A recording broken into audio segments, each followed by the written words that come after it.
Aorta என்ற அமைப்பின் கீழ் நாங்கள் இந்த மிக பொருத்தமான ஒரு நிகழ்வை செய்துள்ளோம்.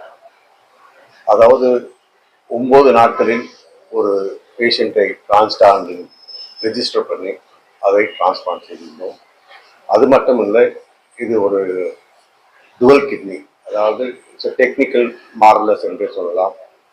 இந்த 2 கிட்னியும் சேர்த்து ஒரு பேஷண்ட்டுக்கு கொடுத்து அதை வெற்றிகரமாக நாங்கள் முடித்துள்ளோம். இப்படி ஒதுக்கப்பட்ட சில கிட்னிகளை நாங்கள் எங்கள் இன்னோவேஷன்ஸால மற்றும் பயாப்சி மற்றும் மிஷின் பர்ஃபியூஷன் ஆகியவற்றை யூஸ் பண்ணி அது வேலை செய்யுதா என்று பார்த்து பிறகுதான் நாங்கள் இந்த டிரான்ஸ்பிளான்டை செய்கிறோம்.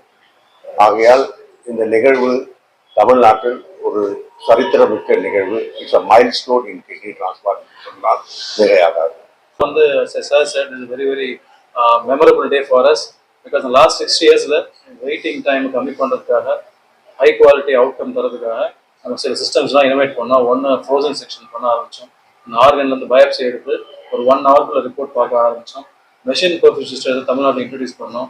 ஸோ அந்த மெஷின் பர்ஃபியூஷன் கிட்னியையும் லிவரையும் அந்த இம்ப்ளான்ட் பண்ணுற வரையும் ஹெல்த்தியாக வச்சுருக்கோம். 3வது ரிஜெக்ஷன் வருமா வராதுன்னு பார்க்குறதுக்கு ரோச்சுவல் கிராஸ்மெஸ் டெக்னிக்கை இன்ட்ரடியூஸ். ஸோ இந்த 3 விதமாக அந்த ஆர்கன் குவாலிட்டி நல்லா இருக்கா, இம்ப்ளான்ட் பண்ணால் அவுட்கம் நல்லா இருக்குமா, ரிஜெக்ஷன் வருமா வராதான்றதை டிரான்ஸ்பிளான்ட் முன்னாடியே தெரிஞ்சுக்கிட்டு எல்லா பேராமீட்டர்ஸ் நல்லா இருக்கும் பட்சத்தில் மற்ற யூனிட்ஸ் பண்ண முடியாத அந்த டிரான்ஸ்பிளான்ட்டை வி ஆர் டூயிங் இட்.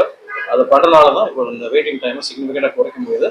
இது ரெக்கார்ட் டைம் இதுவரையும் தமிழ்நாடோட ஹிஸ்ட்ரியில் டிரான்ஸ்பிளான்ட் ஹிஸ்ட்ரியில் இவ்வளோ கம்மி ரெக்கார்ட் டைமில் டிரான்ஸ்பிளான்ட் பண்ணதே கிடையாது. பேஷண்ட் லிஸ்ட் பண்ணி 9வது நாளில் we got a kidney for them. So nobody has ever done it before. இதுக்கு முன்னாடி 1.5 வருஷத்துக்கு முன்னாடி மேல்மருவத்தூரில் 2023 டிசம்பரில் we did a similar transplant. But that was 12 days list பண்ணி 12 days ஒரு ஆர்கன் எடுத்தோம். இது 9 days we are given the organ. இது the least waiting time for any patient. List பண்ணி 9 நாளில் ஒரு ஆர்கன் அடிச்சு நார்மல் ஆகுன்றது யாரும் யோசிச்சு பார்க்க முடியாது. We have done that and we are proud that we have done it. And second thing,